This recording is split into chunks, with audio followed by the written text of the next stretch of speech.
اللہ تعالیٰ نے اس آزمائش سے بھی نکالا. آگ جو ہے وہ حضرت ابراہیم علیہ السلام کے لیے ٹھنڈی ہو گئی اور سلامتی والی ہو گئی.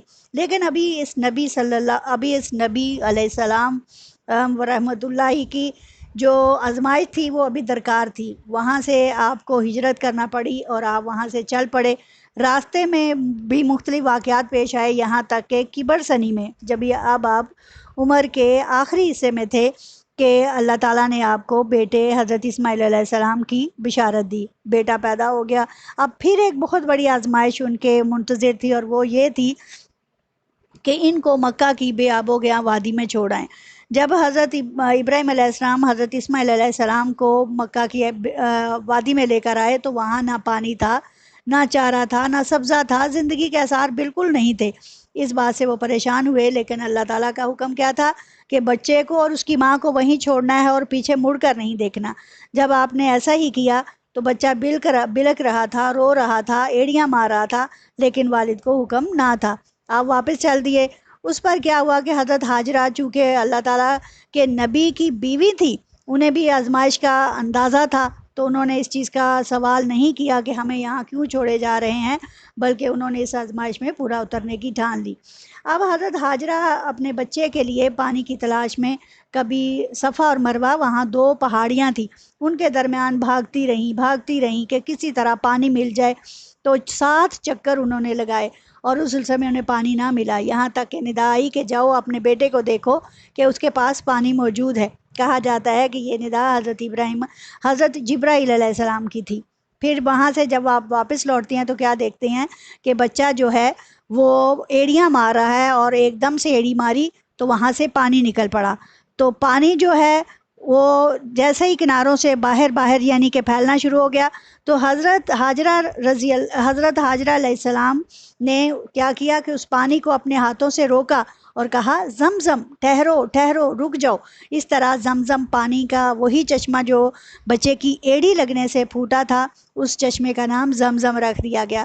اور اس کے بعد وہاں پہ چونکہ عربوں میں کیا تھا کہ صحرائی علاقے تھے، جہاں لوگ پانی دیکھتے تھے وہاں پڑاؤ ڈال لیتے تھے.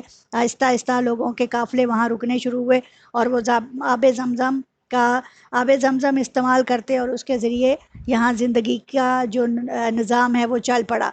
اس کے بعد ابھی اور مزید پھر حضرت ابراہیم علیہ السلام کو حکم ہوتا کہ وہ کبھی کبھار اپنے بیٹے کو جا کر مل سکتے ہیں، تو وہ آ کر ملتے. اسی طرح جب آپ جوان ہو گئے تو دونوں باپ بیٹے نے خانہ کعبہ کی دیواروں کو اونچا کرنے کی ٹھان لی، کیونکہ اس وقت خانہ کعبہ کا جو ہے وہ تقریباً اس کے آثار ختم ہوتے چلے جا رہے تھے. تو وہاں پہ انہوں نے چھوٹی چھوٹی دیواریں بنا کر اس کو تعمیر کرنا شروع کر دیا. اس وقت حضرت ابراہیم علیہ السلام اور حضرت اسماعیل علیہ السلام نے وہاں بہت ساری دعائیں جو ہیں وہ مانگی، اور ان دعاؤں کا ذکر قرآن مجید میں موجود ہے. ان میں سے ایک دعا یہ بھی تھی کہ یا اللہ ان لوگوں میں انہی میں سے ایک پیغمبر بھیجنا جو ان کو کتاب و حکمت کی تعلیم دے اور انہیں پاک کر دے. چنانچہ نبی کریم صلی اللہ علیہ وسلم حضرت ابراہیم علیہ السلام کی اسی دعا کا نتیجہ ہے، اسی دعا کا ایک ذریعہ ہے. ٹھیک ہے، چونکہ یہ بات تو طے تھی کہ اللہ تعالیٰ نے پیغمبروں میں سب سے پہلے نبی حضرت آدم علیہ السلام اور پیغمبروں میں سب سے آخری حضرت محمد صلی اللہ علیہ وسلم کو چنا ہوا تھا. لیکن یہ نظام کا جو سسٹم چلا آ رہا ہوتا ہے یا نظام ہوتا ہے، اللہ تعالیٰ نے اس کو باقاعدہ پلان کیا ہوا تھا، اور اس کے مطابق یہ سارا نظام چلتا ہی آ رہا تھا. اور ان میں ایک دعا جو حضرت ابراہیم علیہ السلام کی تھی وہ قبول ہوئی. اور اس طرح اب آپ دیکھیں کہ اس کے اندر کتنے ہی مناسک حج ایسے ہیں کہ جو حضرت ابراہیم علیہ السلام کی سنت چلے آ رہے ہیں. اسی لیے ہم دین محمد صلی اللہ علیہ وسلم کو دین ابراہیمی کا بھی نام دیتے ہیں.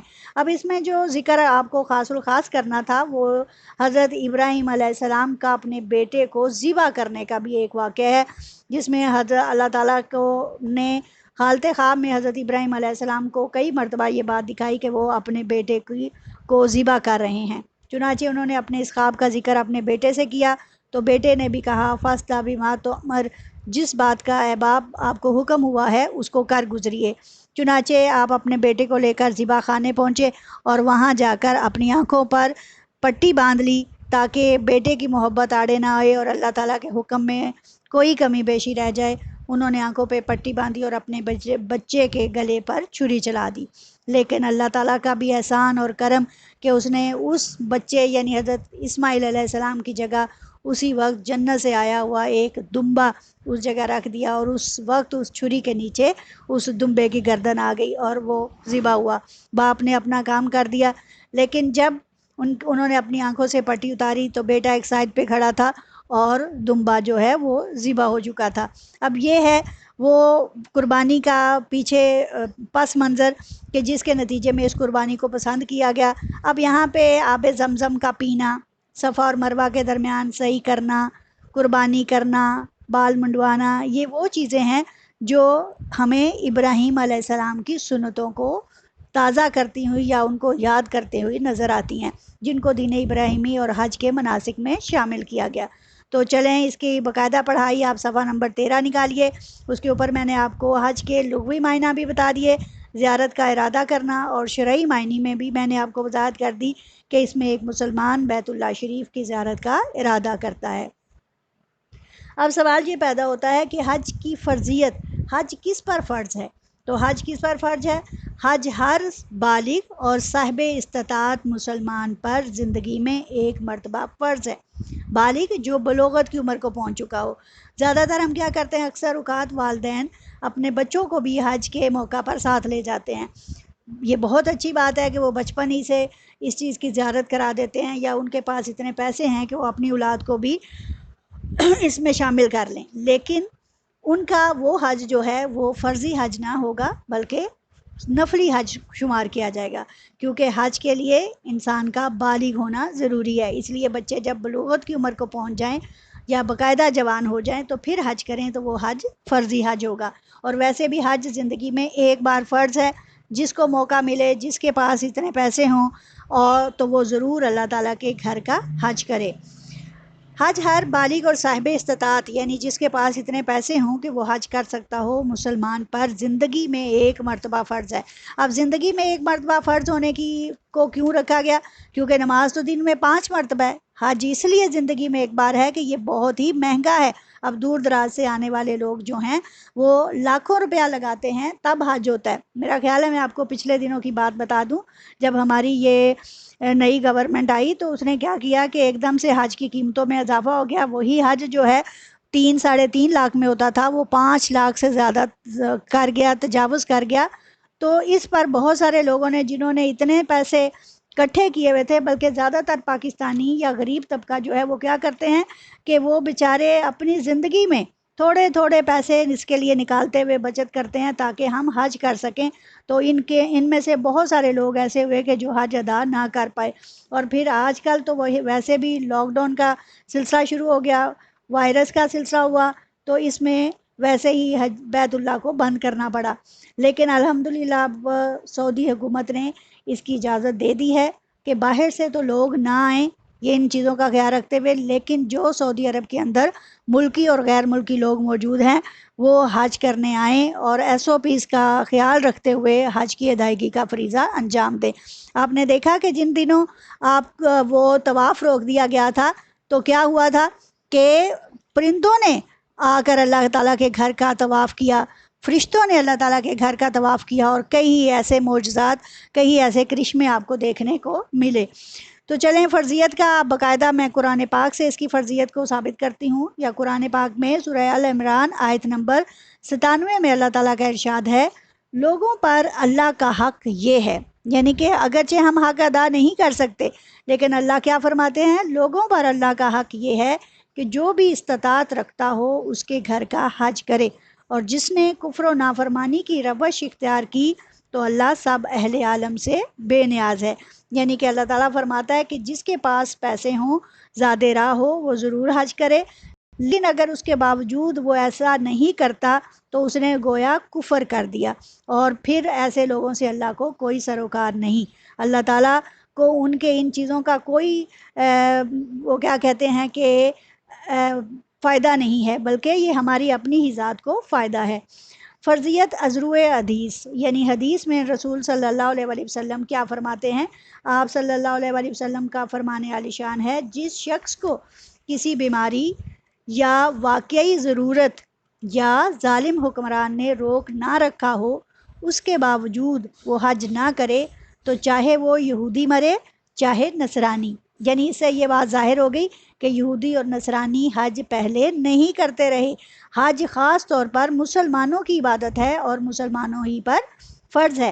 اس میں 3 آپشن آپ صلی اللہ علیہ وسلم نے پیش کیے۔ پہلا یہ کہ اگر کسی کو بیماری ہے، یعنی ایسی حالت ہے کہ وہ بستر مرگ پر ہے، چل پھر نہ سکتا ہو، کیونکہ یہ ایک مشقت طلب عبادت ہے، اس میں انسان کو محنت کرنی پڑتی ہے، اس لیے وہ نہ جائے، یعنی کہ کسی بیماری نے اسے روک رکھا ہو یا واقعی ضرورت، یعنی بعض اوقات یہ ہوتا ہے کہ کوئی ایسی ضرورت، مثلا اس نے پیسے اکٹھے کیے لیکن اس کی بیٹی جوان ہے اور وہ چاہتا ہے کہ وہ حج بھی کرے اور بیٹی کا بھی، لیکن ان میں سے وہ پہلا فرض اپنی بیٹی کے فرض سے ادائیگی جو ہے وہ کرے گا، یہ اس کی ضرورت ہو گئی۔ اس کے بعد بعض اوقات یہ ہوتا ہے کہ بعض جگہوں پر کسی ظالم حکمران نے روک رکھا ہوتا ہے، جیسے ہم دیکھ سکتے ہیں کہ اگر کشمیر پر اس وقت بھارت کی جو تعصبانہ رویہ ہے اس کی وجہ سے وہ بعض اوقات مسلمانوں کو حج پر بھی نہیں جانے دیتا۔ اس کے علاوہ فلسطین میں دیکھ لیں مسلمانوں کے ساتھ کیا ہو رہا ہے، تو ایسے حالات میں لوگوں کو حکمرانوں کا جو ظلم ہے وہ بھی حج سے روک لیتا ہے۔ یہ آپشن آپ صلی اللہ علیہ وسلم نے پہلے ہی پیش کر دیے اور فرمایا کہ اگر پھر بھی ان حالات کے علاوہ اگر وہ حج نہ کرے تو پھر ہماری طرف سے وہ یہودی مر جائے یا نصرانی مر جائے، وہ مسلمان ہونے کے دائرے سے خارج ہے۔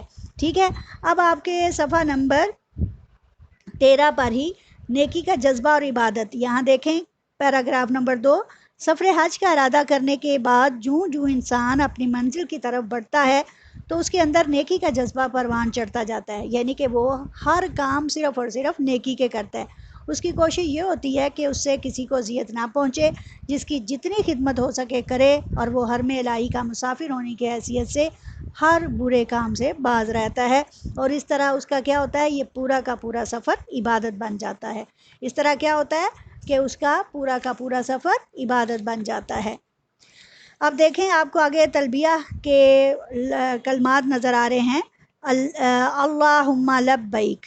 اپنے دل میں اس نقشے کا اگر آپ تصور کریں تو آپ کو پتہ چلے کہ بے شمار قوموں اور ملکوں کے لوگ ہزاروں راستوں سے ہو کر ایک مرکز کی طرف چلے آ رہے ہیں، شکلیں، رنگ، زبانیں سب کی مختلف ہیں، مگر مرکز کے قریب سب ایک ہو جاتے ہیں، اپنا قومی لباس ترک کر دیتے ہیں اور ایک سادہ سا یونیفارم جسے احرام کہا جاتا ہے وہ باندھ لیتے ہیں۔ ایسے معلوم ہوتا ہے کہ جیسے پوری دنیا سے لوگوں کی فوج بھرتی ہو کر اسی طرف آ رہی ہے اور ایک ہی بادشاہ کے حضور حاضر ہو رہی ہے۔ اب آپ ان الفاظ کی طرف ذرا غور کیجئے، لبیک اللہم لبیک، لبیک لبیک لا شریک لک لبیک، ان الحمد والنعمت لک والملک لا شریک لک۔ اب دیکھیں کہ ان کلمات کا نعرہ جب پوری فضائے عرب میں گونجتا ہے تو کیا حالات ہوتے ہیں، کیا منظر ہوتا ہے، کیا سما ہوتا ہے کہ ہر کوئی اللہ کی طرف لو لگائے ہوئے ہے اور ہر کوئی یہی کلمات کہے جا رہا ہے، حاضر ہوں اے اللہ، میں حاضر ہوں تیرا کوئی شریک نہیں، میں حاضر ہوں، یقیناً تعریف سب تیرے ہی لیے ہے، نعمت سب تیری ہے، ساری بادشاہی تیری ہے، تیرا کوئی شریک نہیں۔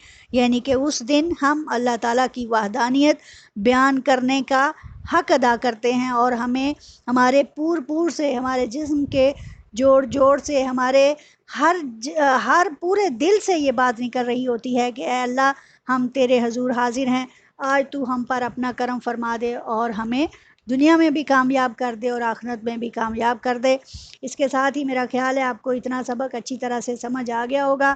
پیچھے میں نے آپ کو حضرت ابراہیم علیہ السلام کا واقعہ چیدہ یعنی تھوڑا سا بتایا ہے، اس کو بھی اپنے زیر نظر رکھیے گا، اور پھر میں نے آگے واقعے کو بیان کرنے کے لیے ساتھ ہی آپ کو حج اور اس کے لغوی معنی وغیرہ بھی بتائے ہیں۔ تو آپ اس میں سوال نمبر 1 جو ہے، اسلام میں حج کو کیا حیثیت حاصل ہے، تفصیل سے بیان کریں، اپنی نوٹ بکس پر ضرور لکھیں۔ ٹھیک ہے، اس ٹاپک کے ساتھ ہی آپ اس پہلے سوال کو بھی اپنی نوٹ بکس پر لکھیں گے، اور یہ نوٹس آپ کو نوٹس میں اویلیبل ہے، سوال میں نے اس کا جواب لکھ دیا ہے، وہاں سے دیکھ کر لکھیے۔ اس کے ساتھ ہی مجھے اجازت دیجیے، وآخر دعوانا الحمدللہ رب العالمین۔